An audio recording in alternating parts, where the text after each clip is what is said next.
istayaal bartamihii qarnigii tigay oo ku beegneyd waqtigii dalkani Somaliland abaabulka ugu jiray qaadashada xurriyadda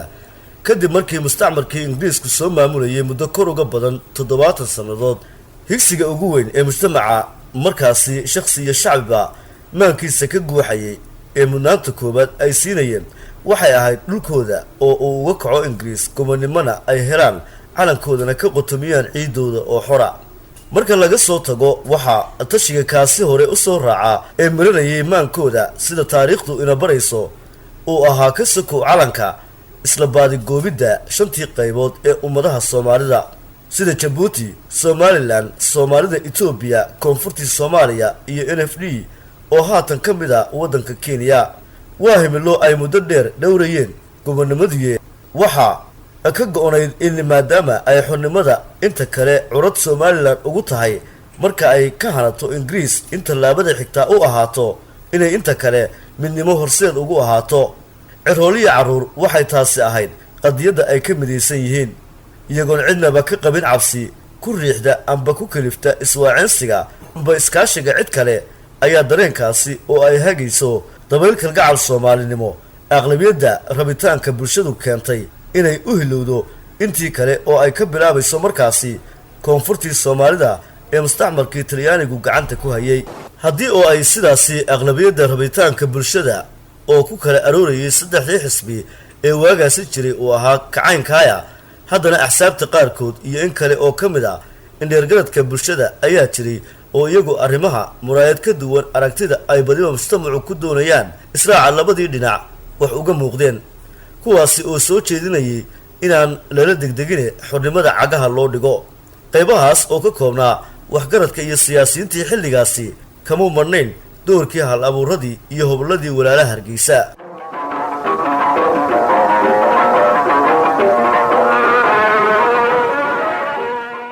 Abaan Xuseen oo Faarax Allah ha u naxariistee waxa uu ka mid ahaa xubnaha farakutiriska ah ee abwaanadii walaalaha Hargeysa ee wax ka yidhi amuurtan sida waafiga ana ugu muujiyay taariikhda saluuga uu ka qabo israaca labada dhinac oo qurihi ku midoobayaan isagoo taalidkeeda aragtida saxa u arkayay in Somaliland gaarkeeda u taagnaato haddii midnimo loo hamuun qabana la sugo inta shanta qayboodba isu soo xoroobayaan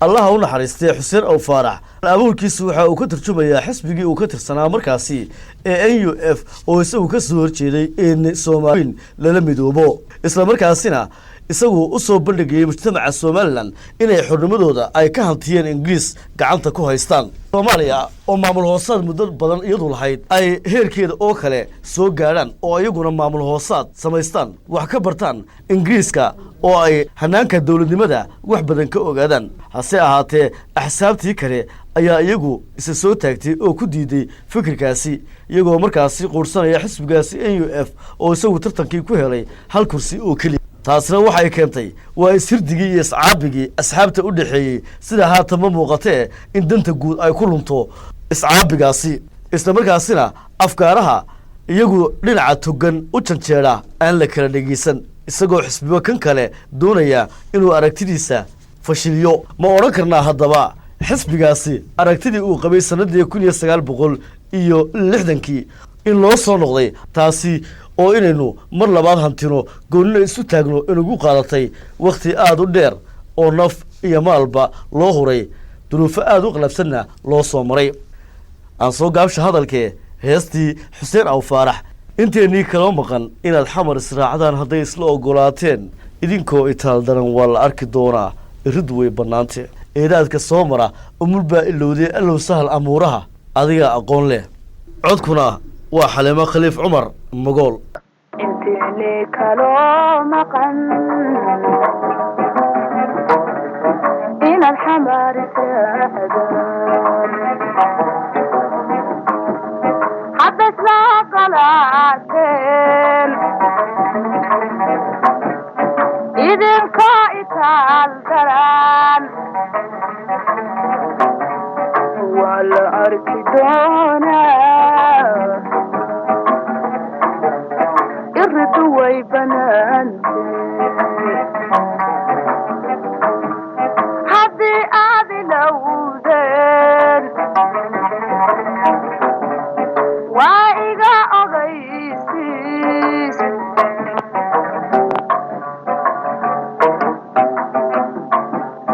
waa iga ogaysiis dalka soo maray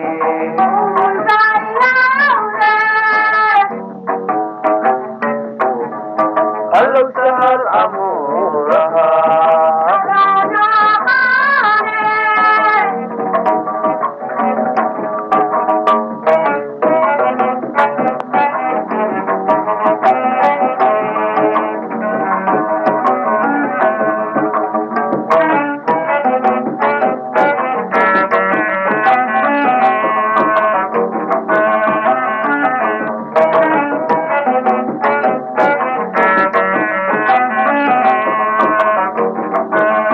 haddii haddaba bulshadeennu ku haaraanto qoraal dhaxal reeba dadkeennii hore inaanay lahayn weedhaha allah u naxariistay abwaan xuseen aw faarax dubad ee garowshiyaha waayey wakhtigaasi may noqonin kuwo aan markhaati lahayn balse waxay noqdeen kuwo marag loo wada yahay dambe iyo xilligeedna loo ahaan doono akhris aan cidna uga baahnayn oo ku xadhanaan doona taariikhda tusaalena waxay ugu tahay bulshada in had iyo jeer abwaanadu saadaasha ay bixiyaan aanay noqon kuwo cidlo ku dhaca balse lagu waano iyo waxshay qaato si markaasi looga weecdo dhabbaha qallooca iyo dhibaatada ugu jiraan mujtamaca inteeni kaloo maqan inaad xamaarisaadan hadda isla qalaateen idinka itaal daran waa la arki doonaa irridu way banaante haddii aad ilowdeen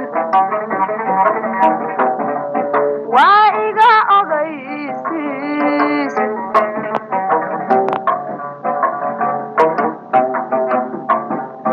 waa iga ogaysiis dalka soo maray